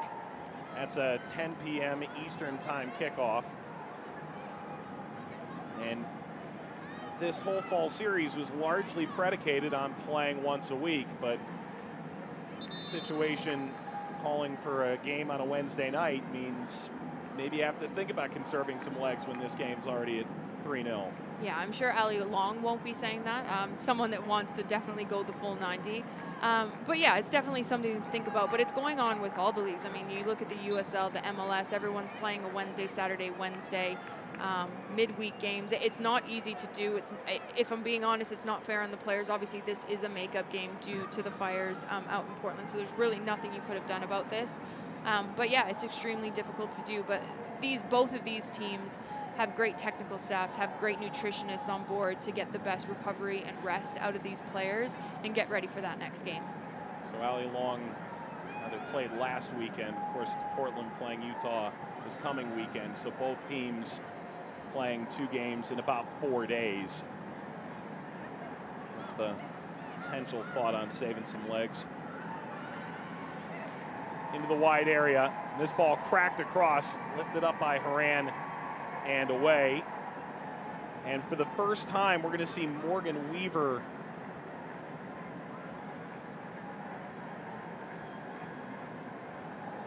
come on alongside Sophia Smith, the top 2 picks would appear here in the NWSL draft. Yeah, I'm excited to see her. Obviously, talking to Mark Parsons, she picked up a little bit of a knock. Nothing too serious, but then obviously coming off a big 3-0 match versus Utah. It'll be nice to see her feature in here and get a few minutes. Wanted to get her somewhere between 20 and 30. And that plan's still very much in play. So the top 2 picks in the draft for the first time playing together. Very much retooled Portland attack. Of course, added Becky Sauerbrunn. Emily Sonnet traded away. Elizabeth Ball traded away. Oh. Ahead here to Weaver, who goes crashing into Taylor Smith.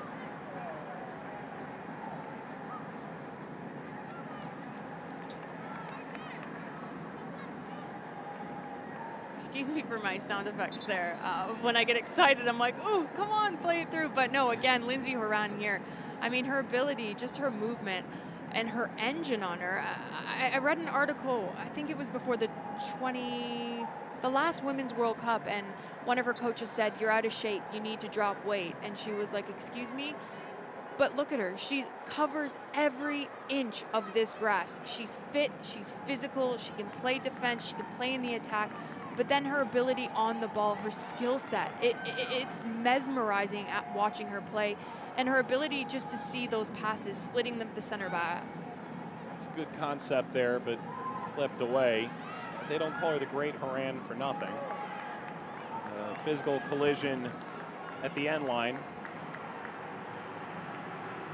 Never mind my girl crush on Christine Sinclair. I think Lindsey Horan might be my new one. But it's tough to not like someone like this. That, you know, she knows how good she is on the ball, but then she does all the work both on and off the ball. And you see it all over this Portland team, though.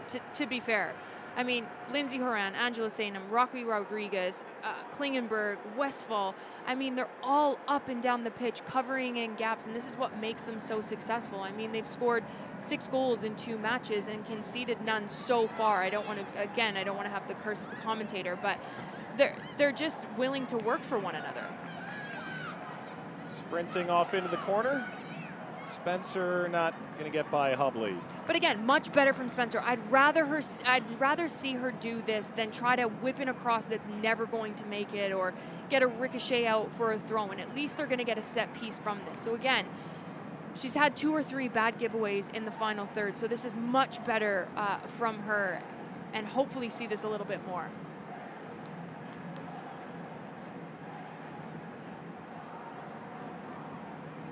Win here would put Portland firmly in control for the Verizon Community Shield. OL Reign trying to strike back here.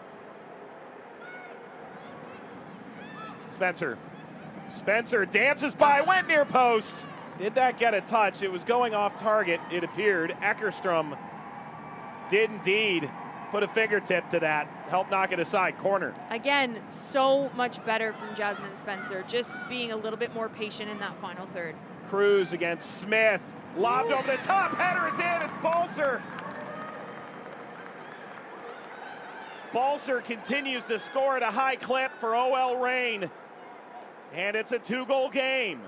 And again, I know I've been being extremely harsh on Jasmine Spencer in this second half, but both of these opportunities are created because she is patient. The first one off a set piece, the second one going in and making, you know, a little bit of an attacking threat. And then this one, this ball whipped in. By the way, fantastic finish to get up and over someone of Christine Sinclair. Christine Sinclair is about 5'9", so big hops from her, but just the ability just to have that precision to put this in the back of the net. This is exactly what the Reign needed right now with 20 minutes left in the game. And now we'll see whether OL Reign, after overcoming a 2-goal deficit in less than 10 minutes, right before the half-hour mark in Utah, can do the same here at Portland, trailing by 3 with 20 minutes to go. Balser in the 71st. Sinclair scored in the 40th, and then in the final kick of the first half, Rocky Rodriguez scored an absolute beauty as well. Away by Salem.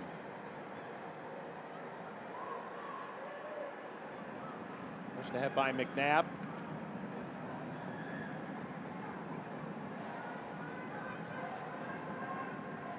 Again, much better from the Reign, winning everything in the midfield. Again, like I said when Danny Weatherholt came on, just her ability to break up play and just connect that short pass. But like I said, Jasmine on this right-hand side started just to be a little bit more comfortable and confident, not whipping things in too early. Now we need to see it from the left-hand side. Just be a little bit more patient, allow numbers to get up, allow to build in and around the box, try to win set pieces, try to get fouls. I mean, you have 20 minutes left in this match. They just need to be a little bit smarter in that final third. It's Horan changing gears out of her own defensive third. Mike Watts, Kaylin Kyle from Providence Park in Portland. The Thorns hadn't scored in over 2 calendar years against OL Reign, and put that to bed with 2 goals in less than 10 minutes to end the first half. Added another one here to take a 3-1 lead. After the Balser goal in the 71st, limited the deficit. This is going to be a corner for the Thorns.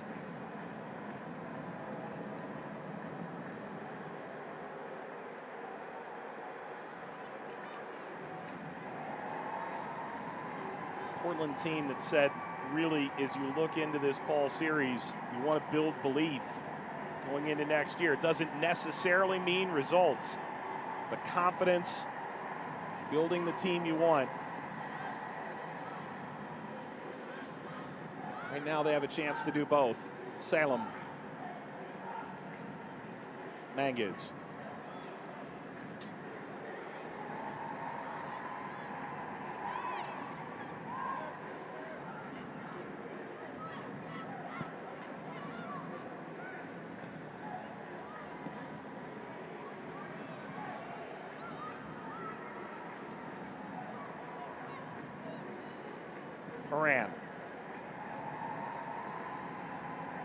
Horan sets up, driving through, and a gorgeous goal. It's a hat trick for Christine Sinclair.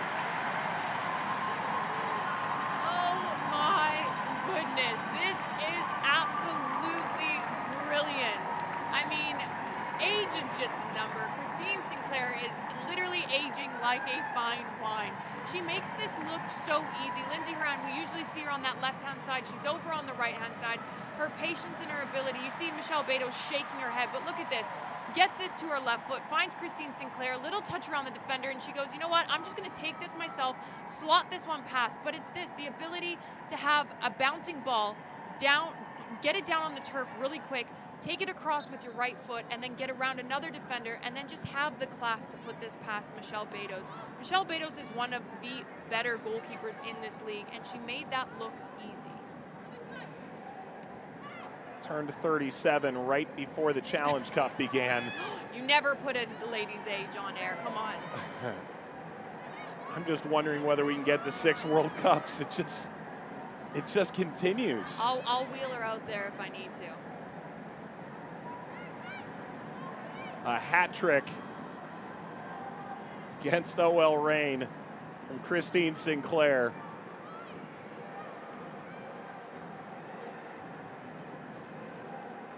Attempt to shuffle that through. And there again, Salem. Weaver is leading the line. There's a little bit of orchestrating being done here by Smith. And this is the patience that I'd love to see reign. I mean, Smith doesn't force that. She doesn't try to take on players. She doesn't try to whip in crosses. She's just patient in the build-up, allows players to get forward, allows numbers to get up around her, and then here, they're just killing off the clock, switching it side to side. I mean, they're up 4 goals.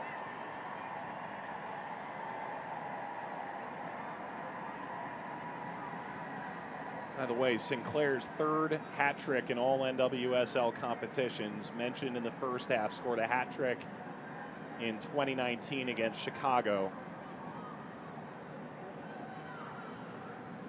And OL Reign trying to cut into the deficit. Cruz wants to go for goal, and this dips into the waiting hands of Britt Eckerstrom. This is an honest question for all the fans watching. You can tweet at us, but can you have 2 goal scorers on goals of the week from the same team? Yes. Christine, you can. Of course. Amazing. It's going to feel a little repetitive for the graphics department, but yeah, that was a magic dribbling effort. Brilliant feat. Ahead here for Weaver. Off the cutback. And we've reached a hydration break. Christine Sinclair just continues. The former Portland pilot in the NWSL, the standard bearer for the Thorns. 77 minutes gone in this Cascadia rivalry, and Sinclair has all but put it to bed. It's 4-1 Thorns over OL Reign. You're watching the NWSL Fall Series live on Twitch.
Providence Park, the floodlights are on here.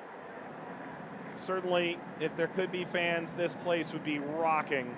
There is still smoke being unleashed after what have been 4 Portland goals. Rocky Rodriguez with a magnificent goal of her own, but Christine Sinclair has taken the spotlight.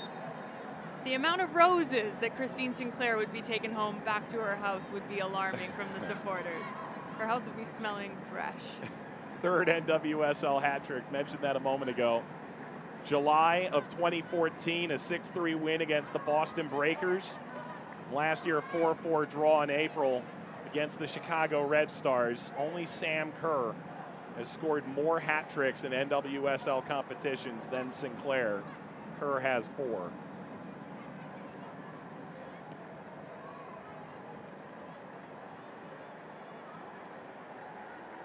You never know what you're going to get. The Cascadia rivalry is a real box of chocolates. Yeah, the game was so even in the first 20-25 minutes. I don't think going into the second half it was a 2-0 scoreline. I mean, it was pretty even. The Reign were extremely tough to break down defensively. But then what Portland did well, and this is what Mark Parson wanted his team to do. They don't want to change tactics. They don't want to change formations. They want to do what they do well, break teams down, be patient, try to play the gaps, try to find the right spaces, move team parts, and this is exactly what they've done. They've broken this Reign team down, and the Reign really haven't found a solution to it. Smith, that will deflect out for a corner.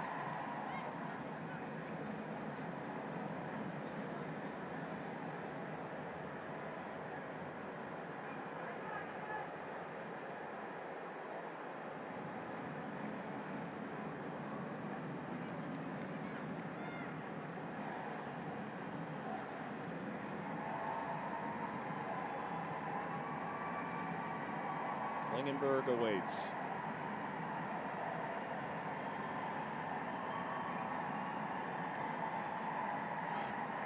Drives it across. It's a strong punch.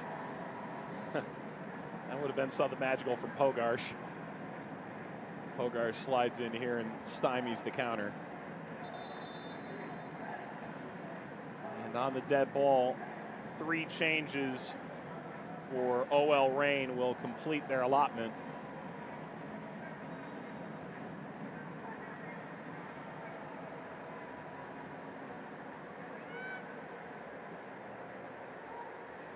Mentioned Madison Hammond earlier in the broadcast. Great story. Albuquerque, New Mexico native, beg your pardon, and the first Native American to feature in an NWSL match. Men in Blazers had a good feature on Hammond as well. Checks in here. Morgan Andrews.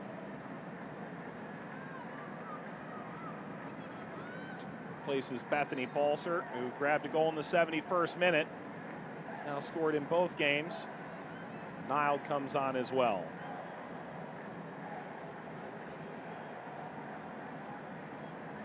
And that's the full allotment of subs for OL Reign.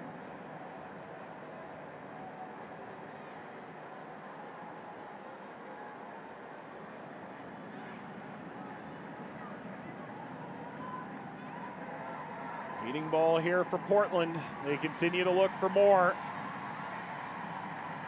Cut inside, Smith goes back wide. Going low to ground, forced out.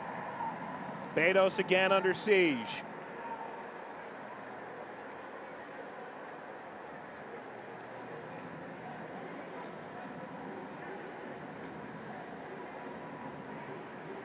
It's just floods and floods and floods of pressure by this Portland team right now. It's almost suffocating football.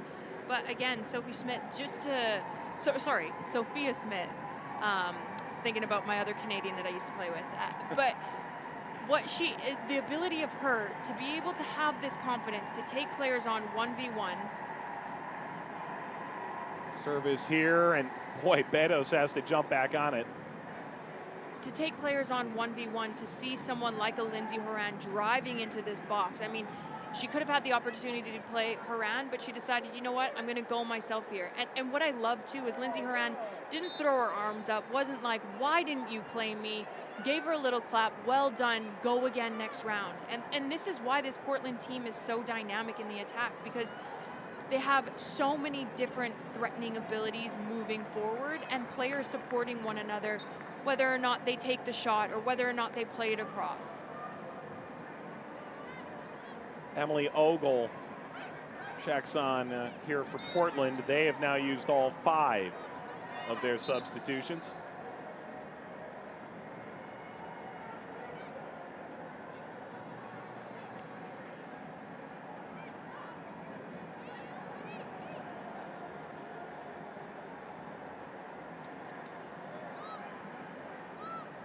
Mentioned Miranda Nile a moment ago, debuting for OL Reign. First NWSL game, the former player at Cal, and a full international for Thailand. Portland pushing forward. Slid across, Horan, beautifully set. How about another corner? How about Betos continuing to have to put on a performance to keep this ball out? Again, this is from your 2 #1 draft picks. I mean, Smith picks this ball up, plays it across, then finds Lindsey Horan. This is just brilliant from them in the attacking final third. Mangas. These two teams will play again in a couple of weeks. Ball ahead, Horan diving out in front. And boy, Smith would have needed just a touch to that, but Betos comes out. And again, Betos has been huge. You can tell, you can see the frustration in her, but she would never show that to her players. This is why I would play in front of Betos week in and week out. But how many opportunities has she saved them? Again, Lindsey Horan trying to find that back post. And Betos, if she doesn't get a touch on this, Smith is putting this one back in the back of the net to make this game 5-1. Klingenberg again. Sophia Smith. Klingenberg trying to step to the end line. How about another corner? And if I'm Michelle Betos, I am going through my players at the moment. I'm telling players, pick up, mark up, defend better. It's too sloppy. We're too disconnected. We need to get our crap together in the nicest way possible, I'll put that. Klingenberg again. Horan rose up to try and meet that, and there's the whistle. It's a foul.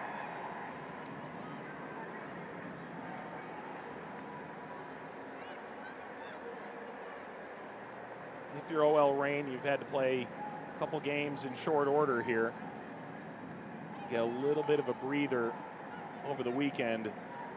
Try and get yourself right. The home and road issues as well, a bit interesting here. And that OL Reign has had to go away twice. It means they'll host their last 2 games of the fall series. This is still a side that's trying to put it all together. They only scored 1 goal in the Challenge Cup. They've got 3 through 2 games in the fall series. This goes back. Weaver setting up Smith. Smith turns and wasn't able to get the shot away. Was swarmed by OL Reign. It was a dangerous ball back. It's just out of the reach there of Betos in the first place. Now a free kick conceded by OL Reign.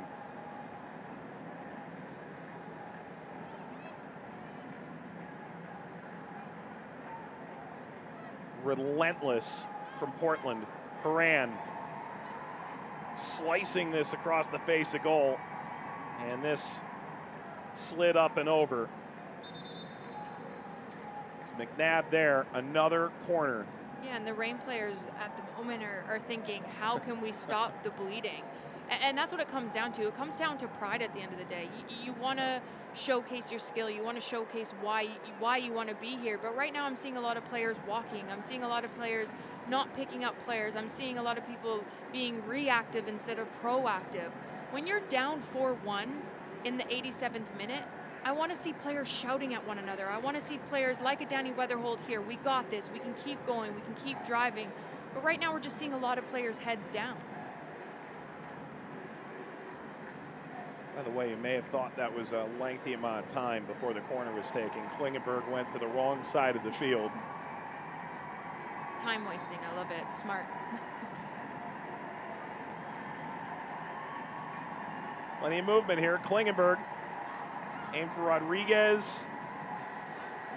Flicked away from Ogle. Smith trying to knock down the door there.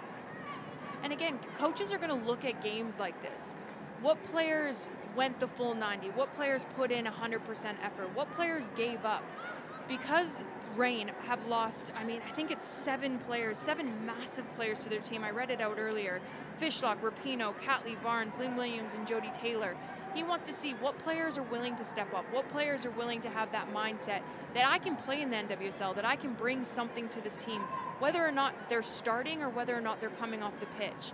Right now, some of these players to me are showing. Sinclair bounces in front, and that is a really tough fall for Horan, pounding the ground. Sorry, I want to get back to my point, Sure. that they're making the decision easy for the coach. They're making that decision that the coaches goes back and watches the game film of these or is watching these players with the heads down, giving up, not working for one another. So these are the games, if I'm on the pitch and I'm given an opportunity, I'm going my full 90 and I am working to cover every blade of grass, even if you're down 4-1. Weaver against Hammond.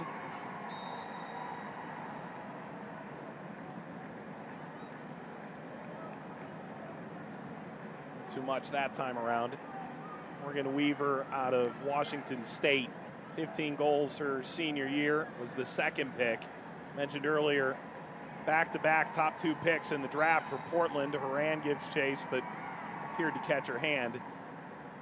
Mark Parsons went to the ID camp back at the tail end of 2019 that the women's national team put together. Smith and Weaver were both called by Vlatko Ananovsky. Parsons went not really to see how they played on the field. He had a decent grip of that, was also a College Cup. But rather, who they hung around with, how they conducted themselves in national team camp. Are they as special off the field as they are on? And he came away convinced if we're able to pull off the right moves to be able to move up, those are 2 players that could change our dynamic moving forward.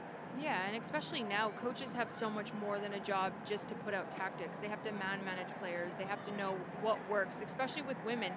You need to be able to communicate effectively why maybe you're not starting, or why we're going with this tactical system, why we want to bring in these players. It's so much more than just tactics nowadays. The mindset of players, keeping big name players happy, but also keeping players just out of college happy, giving them the minutes and giving them the experience in games like this. And I think Mark Parson has done a brilliant job.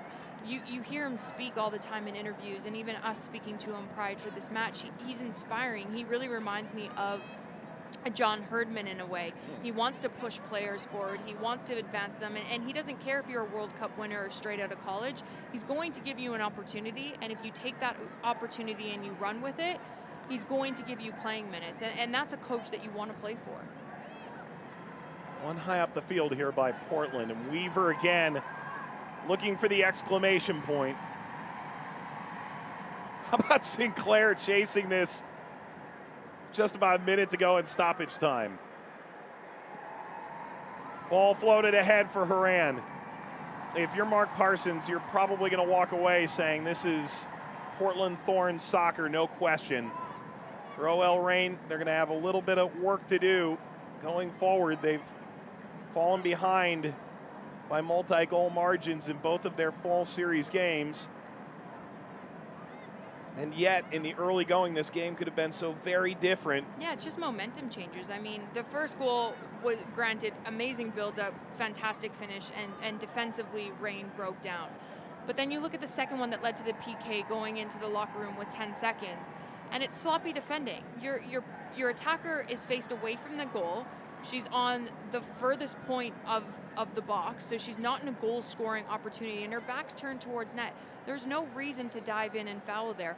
Hold her up, keep her back towards net, and allow numbers to get in and around the box. Allow a 2v1 there. So if you do get beat going in for a tackle, you have someone there, but just don't do sloppy defending. That changed the whole momentum of this match. Full-time whistle in Portland, and the Portland Thorns, incredible performance. Christine Sinclair, her third NWSL hat trick, a 4-1 win over their bitter Cascadia rivals, OL Reign.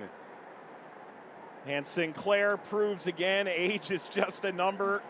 Very impressive performance here, all in all, by the Thorns tonight. Yeah, she definitely deserves a nice cold margarita after that performance. Absolutely fantastic from her. But again, Portland, 2 games back-to-back, absolutely dominating play and not changing tactically. They want to stick to their game plan. They want to stick to what they do well. And Mark Parson having a perfect game plan of bringing in substitutes at the right time. So Mark Parsons will be pleased with this one.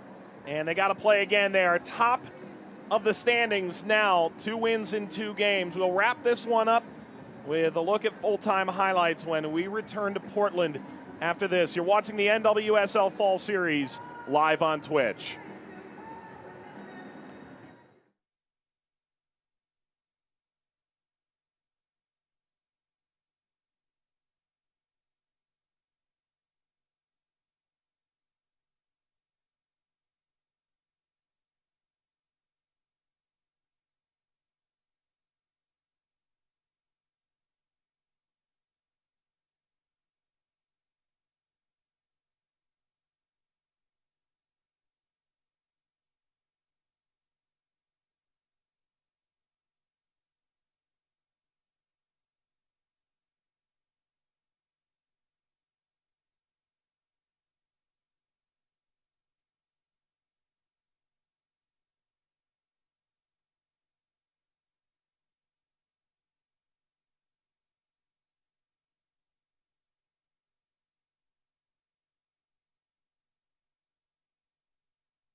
There's your headliner. It always seems that way. A spectacular player who may be statistically in the twilight of her career, but still putting on special performances for the Portland Thorns.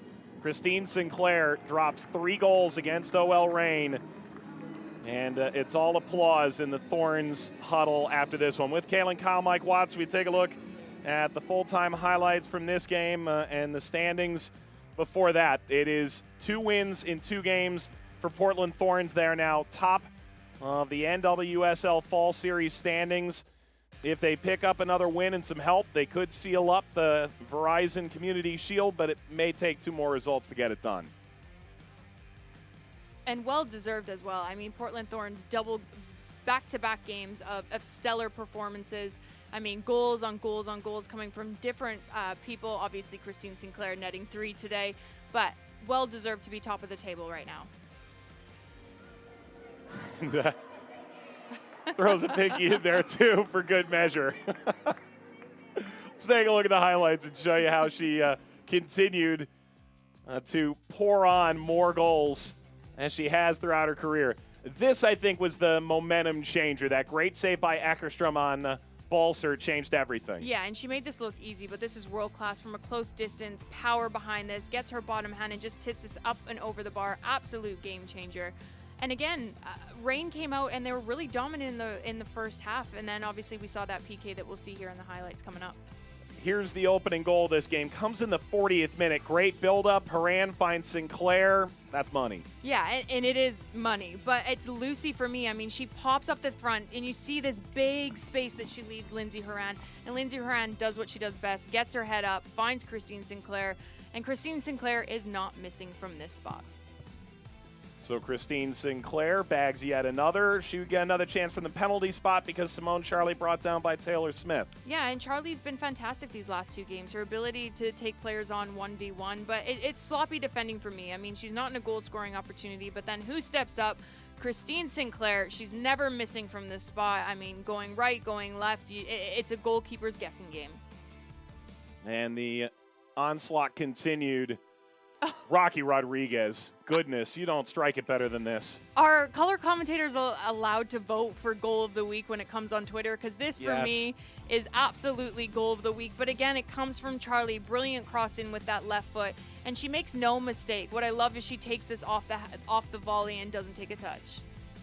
And Balser would get on the board here, 71st minute.